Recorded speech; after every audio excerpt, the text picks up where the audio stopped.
మిత్రులారా, ఈ జంట నగరాలలో దాదాపుగా ఒక 20-25 సంవత్సరాలు కనీసం పీజేఆర్ శకం నడిచింది.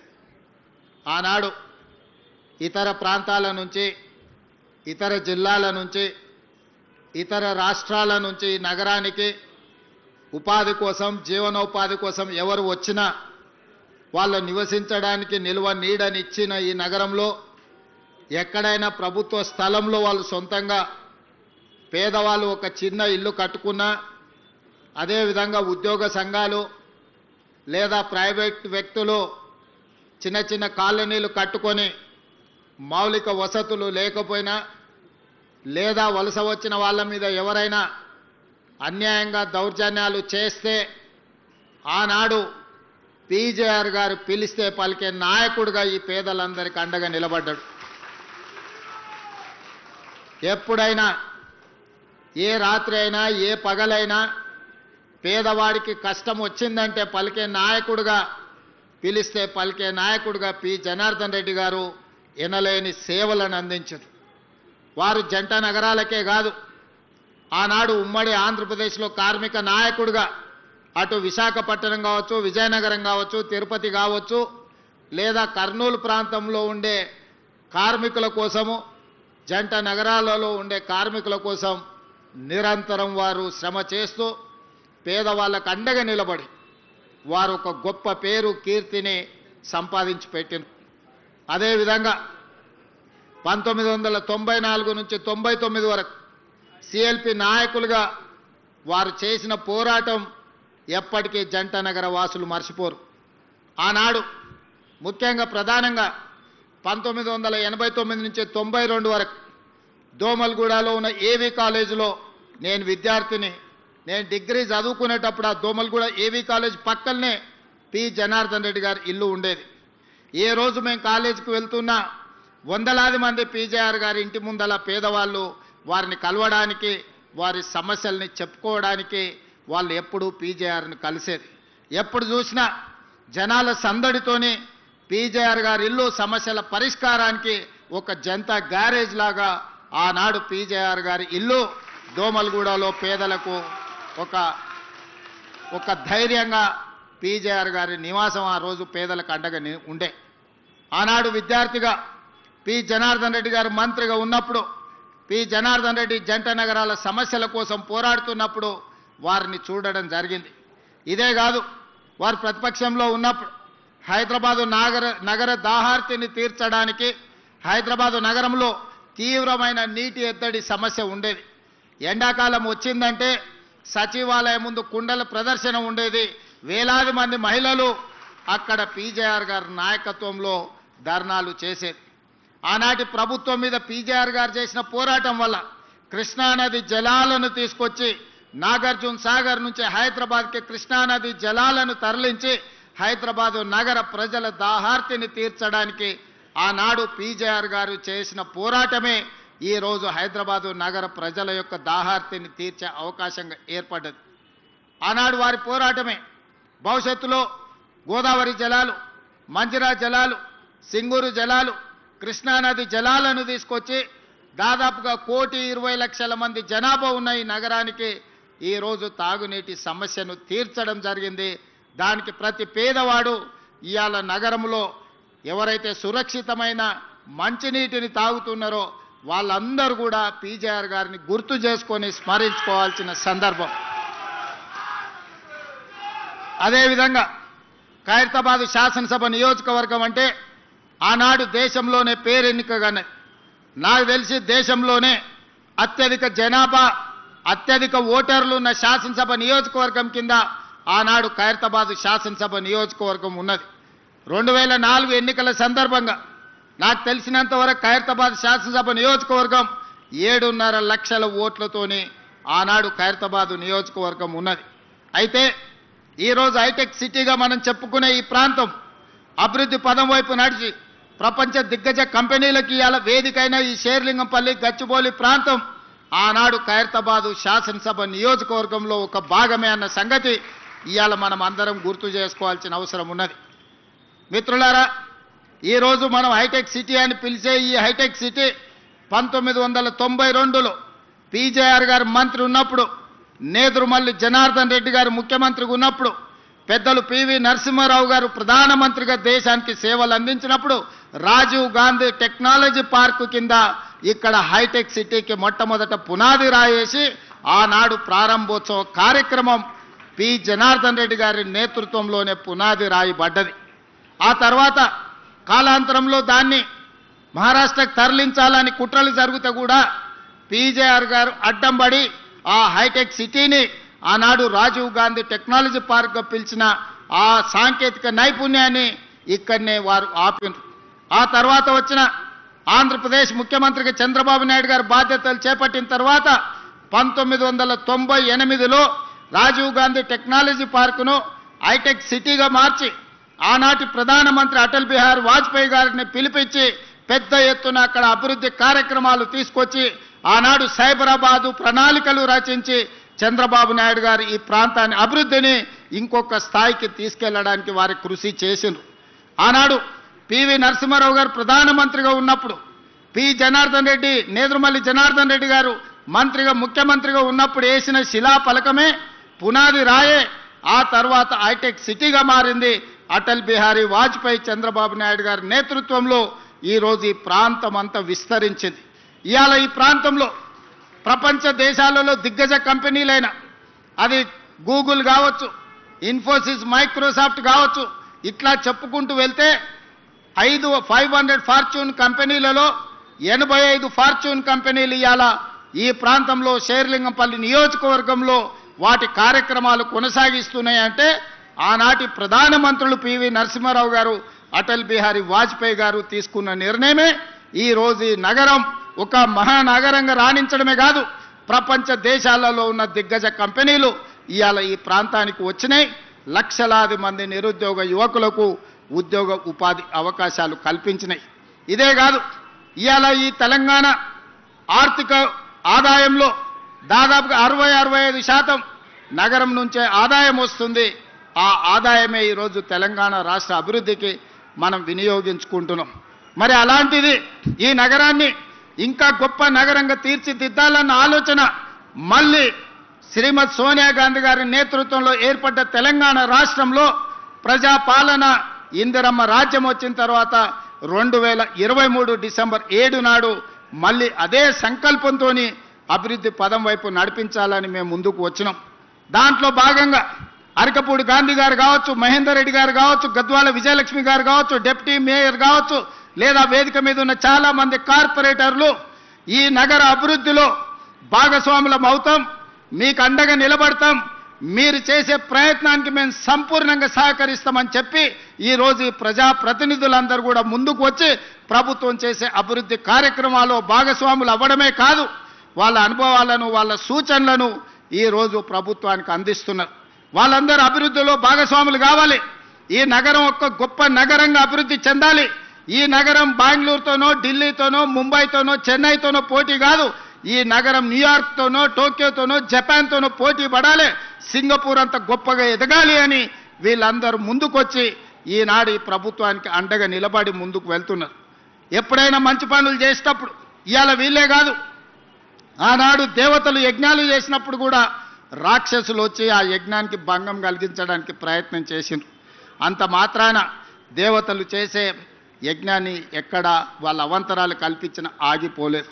ఈరోజు ఈ నగరాన్ని ఒక మహానగరంగా న్యూయార్క్, టోక్యో లాంటి నగరాలతో పోటీ పడే విధంగా మేము చేసే అభివృద్ధిలో ఎవరు అడ్డుపడ్డా కూడా అడ్డంకులను తొలగించుకుంటాం, అవాంతరాలను అధిగమిస్తాం. ఈ నగరాన్ని గొప్ప నగరంగా తీర్చిదిద్దడానికి ప్రణాళికలు తీసుకొని తెలంగాణ రైజింగ్ 2047 ప్రణాళికతోని ఈరోజు ముందుకు వెళ్ళాలని మేము నిర్ణయం తీసుకున్నాం. ఇవాళ ఇక్కడున్న ఫ్లోర్ లీడర్ రాజశేఖర రెడ్డి గారు కావచ్చు, మిగతా వాళ్ళందరూ కూడా మన ప్రణాళికల్ని ప్రజలకు తీసుకెళ్ళండి. మీరే ఈ కార్పొరేటర్లు, ఈ జంట నగరాల్లో ఉన్న ఈ శాసనసభ్యులే ప్రజలకు వివరించండి. ఈరోజు ప్రజలకు అభివృద్ధి కావాలి, ప్రజలకు రాజకీయాలతో సంబంధం లేదు. ప్రభుత్వానికి కూడా ఇప్పుడు రాజకీయాలు చేరుకోవాలనుకోవట్లేదు. ఎన్నికలు వచ్చినప్పుడే రాజకీయాలు, ఇప్పుడు అభివృద్ధిని చెయ్యడమే మా బాధ్యతగా భావిస్తున్నాం. అందుకే ఈరోజు ఔటర్ రింగ్ రోడ్ ఇన్సైడ్ ఏదైతే హైదరాబాద్ నగరం ఉందో కోర్ అర్బన్ రీజన్గా ఇవాళ తీర్చిదిద్దాలని, ఔటర్ రింగ్ రోడ్డు నుంచి ఈరోజు రీజనల్ రింగ్ రోడ్డు దాదాపుగా 363 కిలోమీటర్లతోని రీజనల్ రింగ్ రోడ్డుని ఇవాళ RRRను మనం ప్రణాళిక చేసినాం. అక్కడి వరకు సెమీ అర్బన్ రీజన్గా రీజనల్ రింగ్ రోడ్డు అవతల మిగతా తెలంగాణ ప్రాంతాన్ని రూరల్ తెలంగాణగా 3 లేయర్లుగా ఈరోజు తెలంగాణ రాష్ట్రాన్ని విభజించాలనుకున్నాం. రాబోయే 100 రోజుల్లో కోర్ అర్బన్ రీజన్కి సంబంధించిన ప్రణాళికలు సిద్ధమవుతున్నాయి. ఆ ప్రణాళికలలో భాగంగా ఈరోజు ఢిల్లీ దేశ రాజధాని, పార్లమెంట్ అక్కడే ఉంది, ప్రధానమంత్రి గారు అక్కడే ఉన్నారు, కేంద్ర మంత్రులంతా అక్కడనే ఉంటారు. కానీ కాలుష్యం పెరిగిపోయి అక్కడ పాఠశాలలకు సెలవులు, పార్లమెంటుకు సెలవులు, ప్రజలు రోడ్ల మీదకి రావడానికి సెలవులు, ఈరోజు ఢిల్లీ నగరంలో నివసించలేని పరిస్థితి వచ్చింది. దీనికి ప్రధానమైన కారణం ఇంత పెద్ద దేశంలో దేశ రాజధానిలో ప్రజలు నివసించలేని పరిస్థితి వచ్చింది అనంటే ఆనాటి పాలకులు ఢిల్లీ నగరంలో సరైన ప్రణాళికలు రచించకపోవడం వల్ల ఈరోజు విపరీతమైన కాలుష్యం వల్ల ఢిల్లీ నగరంలో నివసించలేని పరిస్థితి. చెన్నైలో వర్షాలు వస్తే లేదా ట్రాఫిక్ సంగతి మీరు చూసారు, చెన్నై వర్షానికి అతలాకుతలం అయిపోతుంది. బెంగళూరు నగరం ఈరోజు ట్రాఫిక్లో చిక్కుకొని ఎయిర్పోర్ట్కు పోవాలంటే నగరంలో నుంచి 6 గంటల ముందు బయలుదేరాల్సిన పరిస్థితి వచ్చింది. మరి ఇవాళ మిత్రులారా, జంట నగరాలలో ఉండే యువకులారా, మీరు ఆలోచన చేయండి. మనం ముంబై నుంచి, చెన్నై నుంచి, ఢిల్లీ నుంచి నేర్చుకోవాల్సిన అవసరం ఉన్నదా లేదా? అక్కడ వస్తున్న అవాంతరాలు, ఉపద్రవాన్ని దృష్టిలో పెట్టుకొని మన నగరానికి ప్రణాళికలు సిద్ధం చేసుకోవాల్సిన అవసరం ఉందా లేదా? ఇంకా రాజకీయాల ముసుగులో ప్రభుత్వం చేసే కార్యక్రమాలను అడ్డుకునే వాళ్ళను క్షమించుకుంటూ పోదామా? మీరు ఒక్కసారి ఆలోచన చేయండి. ప్రజలకు తీర్పు ఇచ్చిండ్రు. 5 సంవత్సరాలు ఎవరు పరిపాలన సాగించాలో ప్రజలు ఆమోదం తెలిపిండ్రు. 5 సంవత్సరాల కోసం ప్రజలు ఎన్నుకున్న ప్రభుత్వాన్ని పని చేయనీయకుండా ప్రతిరోజు కోర్టులో లిటిగేషన్ వేసి పనులు చేస్తున్న వాళ్ళ బీద బురద జల్లి ఈరోజు నగర అభివృద్ధిని అడ్డుకోవాలనే ప్రయత్నం చేస్తున్నారు. ఇవాళ ఫైనాన్షియల్ డిస్ట్రిక్ట్ అభివృద్ధి అయితే దాదాపుగా 10 లక్షల మందికి ఉద్యోగాలు వచ్చినాయి. ఈరోజు ఇక్కడనే దుర్గం చెరువు పక్కన నాలెడ్జ్ పార్క్ వస్తే 5 లక్షల మందికి ఉద్యోగాలు వచ్చినాయి. అందుకే ఈరోజు గచ్చిబౌలి స్టేడియం పక్కన ఒక 400 ఎకరాలలో అభివృద్ధి చేస్తే ఇంకొక 5 లక్షల మందికి ఉద్యోగాలు కల్పించాలి, 1,00,000 కోట్లు పెట్టుబడులు తీసుకురావాలని విదేశీ పర్యటనలు చేసి అమెరికా, జపాన్, సౌత్ కొరియా లాంటి, సింగపూర్ లాంటి దేశాలలో పర్యటన చేసి దాదాపుగా 2,25,000 కోట్ల రూపాయలు పెట్టుబడులను ఆకర్షించి ఇవాళ సంస్థల్ని ప్రారంభించడానికి ప్రయత్నం చేస్తే ఈరోజు పానకంలో పుడకలాక దాన్ని అడ్డుకున్నారు. ఇది తాత్కాలికమే. ఆ భూమి 2002-03లో ఎవరికో ప్రైవేటు వ్యక్తులకు కేటాయిస్తే 2024లో సుప్రీంకోర్టు వరకు వెళ్ళి కొట్లాడి 20 సంవత్సరాల పోరాటం తర్వాత ఆ భూమిని వెనక్కి రాష్ట్ర ప్రభుత్వానికి తీసుకొచ్చినాం. ఈరోజు ఎవరో కొందరు అవాంతరాలు, అడ్డంకులు కల్పించినంత మాత్రాన ప్రభుత్వం వెనక్కి తగ్గదు. చట్టసభలలోనే కాదు, న్యాయస్థానాలలో న్యాయం కోసం కొట్లాడి ఆ స్థలాన్ని మళ్ళీ వెనక్కి తీసుకొచ్చి పెద్ద ఎత్తున ఐటీ కంపెనీలను అక్కడ ప్రారంభించడమే కాదు, లక్షలాది ఉద్యోగాలను కల్పించే ప్రయత్నము మన ప్రభుత్వం చేస్తుంది. ఇదే కాదు, ఇవాళ జంట నగరాలలో ఉన్న కాలుష్యాన్ని మనం తగ్గించుకోవాలి. ఇవాళ కాలుష్యమే యమపాశమై మన ప్రాణాలు తీసుకుంటుంది. ఇవాళ చాలామంది మీరు చూస్తున్నారు నగరంలో కాలుష్యం ఎట్లా పెరుక్కుంటూ పోతుందో. అందుకే నాలాల అడ్డంకులు తొలగిస్తున్నాం, చెరువుల కబ్జాలకు విముక్తి కలిగిస్తున్నాం, రోడ్ల వెడల్పు కార్యక్రమాలు చేస్తున్నాం, ఫ్లైఓవర్ బ్రిడ్జ్లు కడుతున్నాం, అండర్ పాసులు కడుతున్నాం. ఈరోజు ఎక్కడ ఏమి కావాలన్నా రాబోయే 100 సంవత్సరాలకు ఈ నగరం ఏ విధంగా ప్రజలకు ఉండాలో ఈరోజు బ్రహ్మాండమైన ప్రణాళికలతో ముందుకు వస్తున్నాం. మా మిత్రులు పొన్నం ప్రభాకర్ గారికి నేను ఆదేశాలు ఇచ్చిన, నగరంలో ఆర్టీసీ బస్సులు, డీజిల్ బస్సులు ఎక్కువ కాలుష్యాన్ని వెదజల్లుతున్నాయి. ఈ నగరంలో 3,000 ఆర్టీసీ బస్సులు తిరుగుతున్నాయి. ఈ డీజిల్ 3,000 ఆర్టీసీ బస్సులను ఔటర్ రింగ్ రోడ్డు లోపల వద్దు, బయటికి జిల్లాలకు తరలించండి. ఈ నగరంలో మొత్తం 3,000 ఎలక్ట్రిక్ వెహికల్స్, ఎలక్ట్రిక్ ఆర్టీసీ బస్సులను మీకు ఇస్తామని చెప్పి కేంద్ర ప్రభుత్వంతో మాట్లాడి రాబోయే సంవత్సరం లోపల నగరంలో మొత్తం డీజిల్ బస్సులను నగరం అవతలికి తరలించడమే కాదు, 3,000 ఎలక్ట్రిక్ బస్సులను నగరానికి అందించి కాలుష్యాన్ని తగ్గించే ప్రయత్నం చేస్తాం. ఇదే కాదు, ఈరోజు ఆటోలలో కూడా డీజిల్తో పాటు కిరోసిన్ లేకపోతే పెట్రోల్తో నడుపుతున్నారు. ఇవి కూడా కాలుష్యం పెంచుతున్నాయి. అందుకే నగరంలో ఆటోల కొనుగోలుని గత ప్రభుత్వం నిషేధించింది. కానీ నేను వచ్చిన తర్వాత నిషేధాన్ని సడలించి ఎలక్ట్రిక్ ఆటోలు కొనుక్కున్నా, లేకపోతే మన సిఎన్జి ఆటోలను కొనుక్కున్నా, మళ్ళా ఆటో కార్మికులకు కొత్త ఆటోలు కొనుక్కోవడానికి ఈరోజు అనుమతిస్తున్నాం. ఇవాళ ఆటో కార్మికులకు నేను విజ్ఞప్తి చేస్తున్నా, మీ డీజిల్ ఆటోలను తీసేయండి, ఎలక్ట్రిక్ ఈవీ ఆటోలు కొనుక్కోండి. ప్రభుత్వం వైపు నుంచి కూడా మీకు సహకారం అందించే బాధ్యత తీసుకోవటం. అదేవిధంగా ఊబర్, ఓలా, ఆర్టీసీ మీ ట్యాక్సీలు నడుపుతున్న కార్ల వాళ్ళకు కూడా ఈరోజు ఏ కారు కొనుక్కున్నా ₹1 కూడా రిజిస్ట్రేషన్ ఛార్జెస్ వాటి మీద పన్నులు లేవు. ఈరోజు ఎలక్ట్రిక్ వెహికల్స్ ఎవ్వరు కొనుక్కున్నా, అదానీ, అంబానీలు, టాటాలు, బిర్లాలు హైదరాబాద్లో ఎలక్ట్రిక్ వెహికల్ కొనుక్కున్నా వాళ్ళ మీద ₹1 కూడా పన్ను లేదు. 100% పన్ను రద్దు చేసినాం. ఎందుకు అంటే ఈరోజు కిరాయికి నడిచే ఊలా, ఊబరే కాదు, పెద్ద పెద్ద బిర్లాలు, టాటాలు కూడా ఈరోజు ఈ నగర కాలుష్యాన్ని తగ్గించాలంటే పెట్రోల్, డీజిల్ కార్లు కొనొద్దు అని ఈరోజు ఈవీ వెహికల్స్కి ట్యాక్స్ ఫ్రీ చేసినాం. దేశంలో ఎక్కడ లేదు ఈ విధానం. అందుకే ఈరోజు నగరంలో కొనుక్కునే ప్రతి వెహికల్ ఈవీ వెహికల్ కొనుక్కోండి, మీకు ₹1 కూడా పన్ను పడదు. డైరెక్ట్ కారు కొనుక్కొని రిజిస్ట్రేషన్ చేసుకుంటే సరిపోతే మిగతా ఏ పన్నులు కట్టాల్సిన అవసరం లేదు. అదేవిధంగా నాలాలు కబ్జాలు చేసిండ్రు. దాంతో వర్షాలు వచ్చినప్పుడు మురుగునీరుతో పాటు వర్షపు నీళ్ళన్నీ అడ్డం పడుతున్నాయి. ఇవాళ చిన్న వర్షం వస్తే రోడ్ల మీద నడుముల లోతు నీళ్లు నిలబడుతున్నాయి. ఎక్కడికక్కడ చెరువులు కబ్జా అయినాయి, నాలాలు కబ్జా అయినాయి. మరి నీళ్ళు ఎక్కడికి వెళ్ళాలి? నీళ్లు ఉండాల్సిన ప్రదేశంలో మనం అపార్ట్మెంట్స్ కట్టుకుంటే మనం ఉండాల్సిన ప్రాంతాన్ని నీళ్లు ఆక్రమించుకుంటున్నాయి. నీళ్లు రోడ్ల మీదకి రాలే. నీళ్లు ఉండాల్సిన చెరువులను, కుంటలను, నాలాలను మనం కబ్జా పెట్టుకుంటే ఆ నీళ్లు ఎక్కడికి పోవాలనో తెలవక నగర రోడ్ల మీదకి నీళ్లు వస్తున్నాయి. అందుకే ఈరోజు హైడ్రా ద్వారా అన్యాయంగా ఆక్రమించుకొని ఈ చెరువులలో కడితే వాటిని తొలగించే ప్రయత్నం చేస్తున్నాం. ఆ మధ్యకాలంలో మీరు చూసి ఉంటారు, అక్కినేని నాగార్జున గారు ఇన్కన్వెన్షన్ విషయంలో ప్రభుత్వం తొలగించింది. తర్వాత నాగార్జున గారు గుర్తించి వారే స్వయంగా ముందుకొచ్చి 2 ఎకరాలు అక్కడ చెరువుకు స్వయంగా వారే నన్ను కలిసి అప్పచెప్పి నగర అభివృద్ధిలో నేను ఒక హీరోగా ముందుంటా, మీరు ఒక మంచి సంకల్పంతో ఈరోజు ఆ చెరువును మీరు అభివృద్ధి చేస్తున్నారని చెప్పి 2 ఎకరాల స్థలాన్ని నాగార్జున గారు వాలంటీర్గా ముందుకొచ్చి ఈరోజు మనకు వారు హ్యాండ్ ఓవర్ చేయడం జరిగింది. ఈరోజు బతుకమ్మ కుంట వి హనుమంతరావు గారు ఎప్పుడు అంబర్పేట చౌరస్తాలో బతుకమ్మ కుంట గురించి 40 ఏళ్ళు కొట్లాడాడు. 40 ఏళ్ళ కేసును హైకోర్టులో కొట్లాడి ఇవాళ బతుకమ్మ కుంటను 6 ఎకరాలు బీఆర్ఎస్ నాయకులు ఆక్రమించుకుంటే ఆ కబ్జా నుంచి విడిపించి ఇవాళ బతుకమ్మ కుంటను తయారు చేస్తున్నాం. వచ్చే బతుకమ్మ కుంట అంబర్పేటలో మా ఆడబిడ్డలతో ఆడిపించే కార్యక్రమాలు తీసుకెళ్తున్నాం. ఇవాళ మిత్రులారా, కోర్ అర్బన్ రీజన్ కావచ్చు, సెమీ అర్బన్ రీజన్ కావచ్చు, రూరల్ తెలంగాణ కావచ్చు, ఒక ప్రణాళికబద్ధంగా డిసెంబర్ 9 లోపల మన విజన్ డాక్యుమెంట్ను రిలీజ్ చేసి తెలంగాణని 100 సంవత్సరాలకు అవసరమైన అభివృద్ధి కోసం ఈరోజు ప్రణాళికలు చేస్తున్నాం.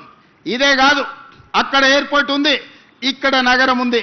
కానీ ఎయిర్పోర్ట్కి అవతలి వైపు విశాలమైన లక్షలాది ఎకరాల భూములు ఉన్నాయి.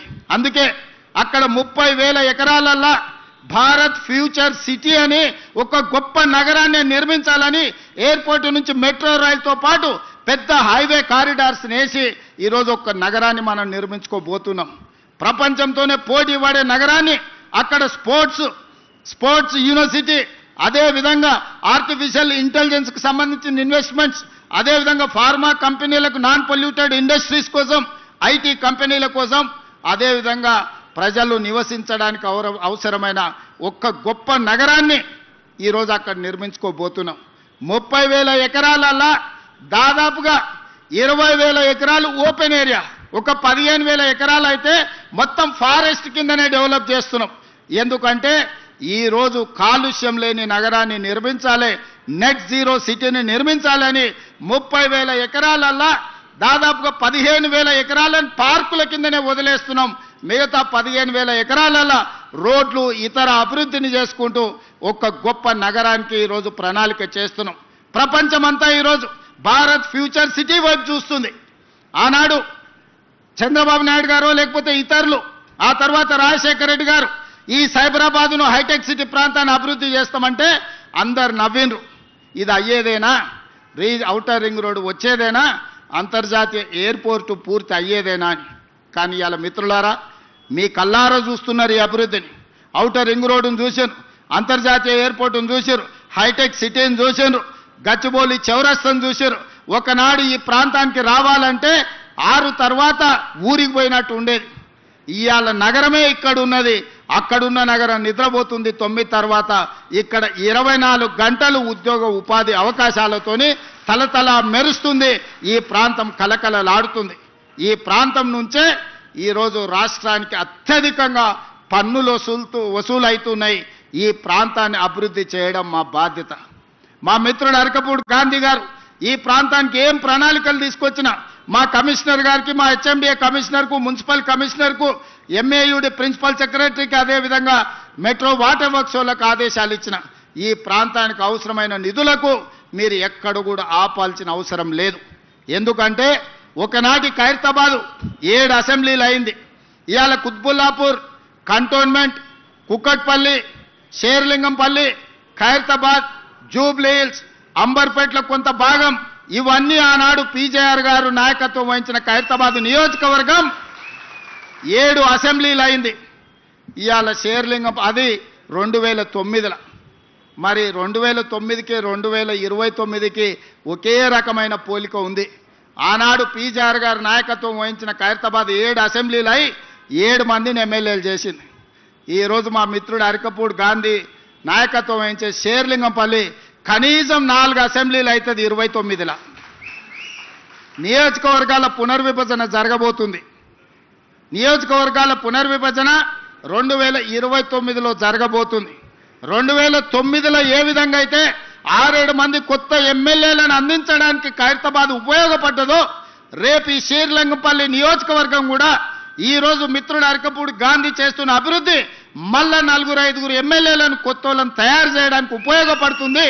తప్పకుండా ఈ ప్రాంతాన్ని అభివృద్ధి చేస్తాం. ఆనాడు అన్ని సీట్లను అరకపూడి గాంధీ గెలిపించే బాధ్యత ఆయనదే. ఎందుకంటే ఆయన అడిగిన అన్ని నిధులు ఈరోజు మేము ఇస్తున్నాం. ఈరోజు పీజేఆర్ గారు పేరు పెట్టడానికి కారణం ఉంది. ఆ హైటెక్ సిటీ రావడానికి పీజేఆర్ కారణం. ఈ ప్రాంతం అభివృద్ధి చెందడానికి పీజేఆర్ గారు కారణం. ఈ ప్రాంతంలో లక్షలాది మంది ఇతర ప్రాంతాల నుంచి వచ్చిన వాళ్లకు ఒక నమ్మకం కలిగించింది పీజేఆర్.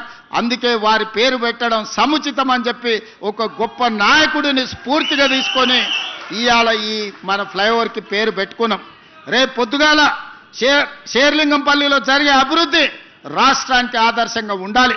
వేదిక మీద ఉన్న మా చాలా మంది నాయకులు ఉన్నారు, యువమిత్రులు ఉన్నారు, ఎమ్మెల్యేలు అవుదామని వాళ్ళందరూ ఆలోచన చేస్తున్నారు. మరి మీ అందరికీ అవకాశాలు రావాలంటే మీరు అరకపూడి గాంధీతో పాటు ఈ అభివృద్ధిలో ఈ వేగాన్ని ముందుకు తీసుకెళ్లడానికి మీరందరూ కలిసి పనిచేయాలి. చిన్న చిన్న విషయాలు ఎక్కడైనా ఉంటాయి, కుటుంబంలో కూడా కొన్ని భిన్నాభిప్రాయాలు ఉంటాయి. భిన్నాభిప్రాయాలు భేదాభిప్రాయాలు కాదు. మీ అందరినీ కాపాడుకునే బాధ్యత మిత్రుడు శ్రీధర్ బాబు గారిది. ఎందుకంటే వారికి చతురత తెలుసు, రాజకీయ వ్యూహం తెలుసు. పివి నరసింహారావు గారు ప్రాతినిధ్యం వహించిన మంతనికి వారు ఎమ్మెల్యే. మొదట పివి నరసింహారావు గారు, ఆ తర్వాత శ్రీపాదరావు గారు, ఆ తర్వాత శ్రీధర్ బాబు గారు మంతని నుంచి రాష్ట్రానికి దేశానికి సేవలు అందించారు. మరి వారి నుంచి వారు ఎంతైనా నేర్చుకొని ఉంటారు కదా. అందుకే రంగారెడ్డి జిల్లాకు వారిని ఇన్ఛార్జ్ మంత్రిగా ఈరోజు నియమించినాం. షేర్లింగంపల్లిలో ఏ సమస్య ఉన్నా మీరు వారి దగ్గరికి వెళ్ళి కూర్చోండి, వారి పరిష్కరిస్తారు. ఈ ప్రాంత అభివృద్ధి నిధుల కోసం ఏమున్నా వారు ఎండార్స్ చేసిందంటే ఒక్క నిమిషం ఆపకుండా మంజూరు చేసే బాధ్యత నాది. అందుకే మిత్రులారా, మీరందరూ అభివృద్ధిలో భాగస్వాములు కాండి. మీ రాజకీయ భవిష్యత్తుకు నాది పూచి. ఎవరికైనా ఏదైనా చెప్తే 100% అమలు చేసే వరకు గుర్తు పెట్టుకొని దాన్ని అమలు చేసే బాధ్యత నాది. ఎందుకు అంటే ఆనాడు కొడంగల్లో ఓడిపోయి హైదరాబాద్కు వచ్చినప్పుడు మల్కాజ్గిరి పార్లమెంట్లో దేశానికి పెద్ద పార్లమెంట్ అయిన మల్కాజ్గిరి నుంచి నన్ను గెలిపించి పార్లమెంటుకు పంపించారు. ఆ పార్లమెంట్ సభ్యత్వమే పిసిసి అధ్యక్షుని చేసింది. ఆ పిసిసి అధ్యక్ష పదవే ఈరోజు తెలంగాణ రాష్ట్రానికి ముఖ్యమంత్రిని చేసింది. కాబట్టి నగర అభివృద్ధిలో ఎంత చేసినా కూడా తక్కువనే. ఈ నగర అభివృద్ధి కోసం సంపూర్ణంగా సహకరించి నగర అభివృద్ధి మీద నాకు సంపూర్ణమైన అవగాహన ఉంది. ఎందుకంటే 45 సంవత్సరాల నుంచి ఈ నగరంలోనే పెరిగిన నేను. చాలామంది అనుకుంటున్నారు గ్రామీణ ప్రాంతం నుంచి వచ్చాను. గ్రామీణ ప్రాంతం నుంచే వచ్చినా కానీ నేను కూడా మీలాక నగరానికి వచ్చిన. నేను ఇక్కడ డిగ్రీ చదువుకున్నా, ఇక్కడనే వ్యాపారం చేసిన, ఇక్కడి నుంచే రాజకీయానికి మళ్ళీ గ్రామానికి వెళ్ళిన. ఈరోజు నాకు గ్రామం ఎట్లుంటుందో తెలుసు, పట్టణం ఎట్లుంటుందో తెలుసు, పెద్ద నగరం ఎట్లుంటుందో తెలుసు. వీటన్నిటిని ప్రణాళికబద్ధంగా ప్రపంచంతో పోటీ పడే విధంగా మన రాష్ట్రాన్ని అభివృద్ధి చేయాలనుకుంటున్నాం. మనం ఎవ్వరికి పోటీ కాదు, మనం ప్రపంచంతోనే పోటీ పడదాం. ఆనాడు జైపాల్ రెడ్డి గారు మెట్రో ఇచ్చిండ్రు మనకు. ఈరోజు నగరంలో ఉన్న మెట్రో ఆనాడు జైపాల్ రెడ్డి గారు మనకిచ్చింది. మన్మోహన్ సింగ్ గారు ఉన్నప్పుడు ఇచ్చింది. మరి పివి నరసింహారావు గారు ఉన్నప్పుడు హైటెక్ సిటీ వచ్చింది. మన్మోహన్ సింగ్ గారు ఉన్నప్పుడు మెట్రో వచ్చింది. ఇందిరాగాంధీ గారు ఉన్నప్పుడు బిహెచ్ఎల్ వచ్చింది, మిదాని వచ్చింది, బీడీఎల్ వచ్చింది, ఐడిఎల్ వచ్చింది, ఇట్లా ఈసీఐఎల్ వచ్చింది. ఇట్లా చెప్పుకుంటూ వెళ్తే ఇందిరాగాంధీ గారు ప్రధానమంత్రిగా ఉన్నప్పుడు మొత్తం మన తెలంగాణలో ఉన్న అంతర్జాతీయ స్థాయి పరిశ్రమలు, ఈరోజు డిఫెన్స్ ఇన్వెస్ట్మెంట్స్ వచ్చిన, ఫార్మా ఇన్వెస్ట్మెంట్స్ వచ్చిన, ఇండస్ట్రియల్ గ్రోత్ కారిడార్లు వచ్చిన, అది ఇందిరాగాంధీ గారు వల్ల వచ్చింది. ఈరోజు ఐటీ కంపెనీలు వచ్చినాయంటే పివి నరసింహారావు గారు వల్ల వచ్చింది. ఈరోజు మనకు మెట్రో లాంటి అంతర్జాతీయ ఔటర్ రింగ్ రోడ్ కానీ, అంతర్జాతీయ ఎయిర్పోర్ట్ కానీ మరి మన్మోహన్ సింగ్ గారు వల్ల వచ్చింది. నేను మా బీజేపీ మిత్రులను అడుగుతున్న కిషన్ రెడ్డి గారిని, మోడీ ఏమిచ్చిండు కిషన్ రెడ్డి గారు? మీరు ఈ రాష్ట్రానికి నగరానికి ఏం తెచ్చిండ్రు? నేను విమర్శ చేస్తలేను, ఒక్కసారి గుండె మీద చేయబెట్టుకొని ఆలోచన చేయాలి. మెదక్ ఎంపీ మీరే, చేవెళ్ళ ఎంపీ మీరే, సికింద్రాబాద్ ఎంపీ మీరే, మల్కాజ్గిరి ఎంపీ మీరే, నిజామాబాద్ ఎంపీ మీరే, కరీంనగర్ ఎంపీ మీరే, ఆదిలాబాద్ ఎంపీ మీరే. తెలంగాణలో సగం ఎంపీలను మీకే ఈ ప్రజలు ఇచ్చిండ్రు. మరి తెలంగాణ ప్రజలు మీకు 8 మంది ఎమ్మెల్యేలను 8 మంది ఎంపీలను ఇచ్చిండ్రు. మోడీ నుంచి మీరు తెచ్చింది ఒక్కటి చూపించండి. నికరంగా మోడీ గారి నుంచి మేము ఇది తెచ్చినామని కిషన్ రెడ్డి గారు మీరు ఒక్క మాట చెప్పండి, గుండెల మీద చేసుకొని. ఇవాళ మేము చేస్తున్న ప్రయత్నాలకు సహకరించక ఇవాళ ప్రతిపక్షం ఉన్న బెంగళూరుకు మోడీ గారు మెట్రో ఇచ్చారు, ప్రతిపక్షం ఉన్న డిఎంకేకు చెన్నైకి మెట్రో ఇచ్చిండు, ఆంధ్రప్రదేశ్కు మెట్రో ఇచ్చిండు, గుజరాత్కి బుల్లెట్ ట్రైన్ ఇచ్చిండు, 2 లక్షల కోట్లు ఇచ్చిండు, గుజరాత్కు సబర్మతి రివర్ ఫ్రంట్ ఇచ్చిండు, ఢిల్లీకి యమునా రివర్ ఫ్రంట్ ఇచ్చిండు, ఉత్తరప్రదేశ్కు గంగా నది రివర్ ఫ్రంట్ ఇచ్చిండు. మరి మేము మూసీ రివర్ ఫ్రంట్ అడిగితే మాకు ఇస్తలేడు, మేము మెట్రో రైలు అడిగితే ఇస్తలేడు, మేము రీజనల్ రింగ్ రోడ్ అడిగితే అది అటకెక్కింది. ఎందుకు ఈ వివక్ష? ఎందుకు ఈ వివక్ష? కిషన్ రెడ్డి గారు మీరు ఆలోచన చేయాలి కదా కేంద్ర మంత్రిగా. మేము చెప్పినాం కదా, మీ ఎంబడి వస్తాం, మీరు మమ్మల్ని తీసుకెళ్ళండి, భేషజాలు లేవు, నగర అభివృద్ధి చేసుకుందాం, తెలంగాణ ప్రాంతాన్ని అభివృద్ధి చేసుకుందాం, మేము మీతో కలిసి వస్తామన్నాం. దాదాపుగా 30-35 సార్లు ఢిల్లీకి పోయినా, ప్రధానమంత్రిని కలిసిన, అమిత్ షా గారిని కలిసిన, అందరు మంత్రులను కలుస్తున్నా. నేను కలవని మంత్రి లేడు, చెయ్యని విజ్ఞాపన లేదు. రేపు కూడా అమిత్ షా గారు వస్తున్నారు. నేను మా మిత్రుడు పొన్నం ప్రభాకర్ గారు, మా శ్రీధర్ బాబు గారు రేపు ఎయిర్పోర్ట్కి వెళ్ళి అమిత్ షా గారిని మళ్ళీ అడుగుతాం, మా మెట్రో మాకు ఇవ్వండి, మా మూసీ మాకు ఇవ్వండి, మా రీజనల్ రింగ్ రోడ్ మాకు ఇవ్వండి. ఈ 3 ఇస్తే మా నగరం ప్రపంచంతోనే పోటీ పడుతుంది. న్యూయార్క్లో ఉన్నవాడు కూడా ఇక్కడికి వచ్చి అరే హైదరాబాద్ నగరంలో నేను నివసిస్తా, ఫ్యూచర్ సిటీలో నేను వ్యాపారం చేసుకుంటా, హాలీవుడ్ అమెరికాలో కాదు, హాలీవుడ్ను బాలీవుడ్ను ఈరోజు హైదరాబాద్ నగరానికి తేవడానికి మేము ప్రయత్నం చేస్తున్నాం. మీ వంతు సహకారాన్ని అందించండి. మా వైపు నుంచి ఏమైనా లోపం ఉంటే చెప్పండి, మేము సరిదిద్దుకుంటాం. మేము ఇచ్చే నివేదికలలో లోపం ఉందా? మేము ఇచ్చే నివేదికలలో ఏమైనా అస్పష్టత ఉందా? మేము కోరుతున్న కోరికలు ఏమైనా గొంతమ్మ కోరికలా? ఎవరు కోరకూడని కోరికలా? 20 ఏళ్ల కింద మెట్రో కట్టుకున్నాం, 100 ఏళ్ల కింద మూసీ కట్టుకున్నాం, 30 ఏళ్ల కింద 25 ఏళ్ల కింద ఔటర్ రింగ్ రోడ్ వేసుకున్నాం, 25 ఏళ్ల కింద అంతర్జాతీయ ఎయిర్పోర్ట్ శంషాబాద్లో కట్టుకున్నాం. మా తర్వాత వచ్చిన వాళ్ళు ఆనాడు ఢిల్లీ తర్వాత మెట్రో 2వ స్థానంలో ఉండే మా నగరం ఇవాళ 9వ స్థానానికి పోయింది. చిన్న ఊర్లు కూడా మెట్రో కట్టుకొని మనకంటే ముందర పోయినాయి. ఇవన్నీ కిషన్ రెడ్డి గారు కేంద్ర మంత్రిగా మీకు కనిపించడం లేదా? మేము చెబుతుంటే మీకు వినిపించడం లేదా? నేను పర్సనల్గా మిమ్మల్ని ఇంటికి వచ్చి కలిసి నివేదికలు ఇచ్చిన, వ్యక్తిగతంగా కూడా మీతో మాట్లాడినా. మనం సాధించుకుందాం, మనం రాజకీయాలు పక్కన పెడదాం, ఆఖరి సంవత్సరం రాజకీయాలు చేసుకుందాం. ఈ 3-4 సంవత్సరాలు అభివృద్ధి చేసుకుందామని కిషన్ రెడ్డి గారికి స్వయంగా వాళ్ళ ఇంటికి ఢిల్లీలో వెళ్ళి నేనే కలిసి విజ్ఞప్తి చేసిన. ఇంతకంటే ఏం చేయాలనో చెప్పండి మిత్రులారా. మిత్రులుగా మీరు ఆలోచన చేయండి. నగరాన్ని అభివృద్ధి చేయాలనుకుంటున్న మీరు నిశ్చితంగా గమనించండి. ఎవరు రాజకీయాలు చేస్తున్నారు, ఎవరు కుట్రలు చేస్తున్నారు, ఎవరు అభివృద్ధిని అడ్డుకుంటున్నారు, ఎవరు అభివృద్ధి కోసం అహర్నిశలు తాపత్రయపడుతున్నారు, ముందుకు నడిపించాలనే ప్రయత్నం చేస్తున్నారు చూడండి. మా ప్రభుత్వంలో కూడా మీరు ఏదైనా గమనిస్తే నగర అభివృద్ధికి ఇంకా మేము చేయాల్సింది ఏదైనా ఉంటే మాకు సూచన చేయండి. మేము ఎప్పుడు నిత్యం ప్రజలలోనే ఉన్నాం. ఈ ఫ్లైఓవర్ని పూర్తి చేయాలి, తక్షణమే ఈ ప్రాంతం ట్రాఫిక్ను పరిష్కరించాలనుకున్నాం. ఈరోజు ఫైనాన్షియల్ డిస్ట్రిక్ట్ చౌరస్తాలో ఈరోజు ట్రాఫిక్ జామ్ అవుతున్నది. అక్కడ మొత్తం ఫ్లైఓవర్లు కట్టి నియోపోలిస్ వరకు మొత్తం రోడ్లు వేయాలని ఈరోజు ప్రణాళికలు చేసినాం. ఈ ఆర్థిక విప్లవాన్ని తీసుకొచ్చింది మన్మోహన్ సింగ్ గారు. అందుకే ఆ ఫైనాన్షియల్ డిస్ట్రిక్ట్ చౌరస్తాలో పెద్ద ఎత్తున మన్మోహన్ సింగ్ గారి జ్ఞాపకార్థం పెద్ద స్టాచ్యూను వారి మెమరీని ఈరోజు వారి జ్ఞాపకార్థంగా మనం కట్టుకోవాలనుకుంటున్నాం. అదేవిధంగా మిత్రుడు గాంధీ పీజేఆర్ గారి విగ్రహాన్ని కూడా ఈ ప్రాంతంలో పెట్టాలన్నాడు. మీరు సరైన ప్రాంతాన్ని సూచించండి. పీజేఆర్ గారి విగ్రహం పెట్టుకుంటే ఒక స్ఫూర్తి. పీజేఆర్ గారి విగ్రహం చూస్తే నాయకుడు ఎట్లుండాలనో, పేదోళ్ళకి ఎట్లా అండగా నిలబడాలనో పీజేఆర్ గారిని చూస్తే ఒక స్ఫూర్తినిస్తుంది. నగరంలో పేదలకు ఒక విశ్వాసం వస్తుంది. అట్లాంటి పీజేఆర్ గారి విగ్రహం పెట్టడం అంటే మాకందరికీ సంతోషకరం. అరకపూడి గాంధీ గారు అడిగినట్టు తప్పకుండా ఈ ప్రాంతంలో పీజేఆర్ గారి విగ్రహం ఆల్రెడీ ఫైనాన్షియల్ డిస్ట్రిక్ట్ చౌరస్తాలో పెద్ద ఎత్తున మన్మోహన్ సింగ్ గారి విగ్రహావిష్కరణ ఇవన్నీ ఏర్పాట్లు చేస్తున్నాం. అదేవిధంగా పీజేఆర్ గారి విగ్రహాన్ని కూడా పెట్టడానికి ప్రభుత్వం ప్రణాళికలు సిద్ధం చేసుకుంటుంది. మున్సిపల్ కమిషనర్ గారికి, మేయర్ గారికి నేను సూచన చేస్తున్నా, తక్షణమే స్థలాన్ని సూచనలు తీసుకోండి, స్థలాన్ని మీరు గుర్తించండి, అక్కడ పీజేఆర్ గారి విగ్రహాన్ని పెట్టి ముందుకు వెళ్దాం.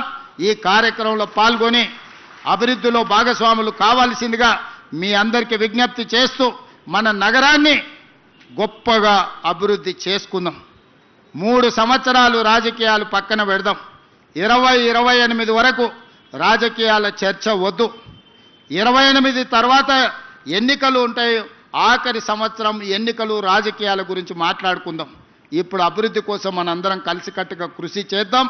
అందరినీ కలిసి రావాల్సిందిగా విజ్ఞప్తి చేస్తూ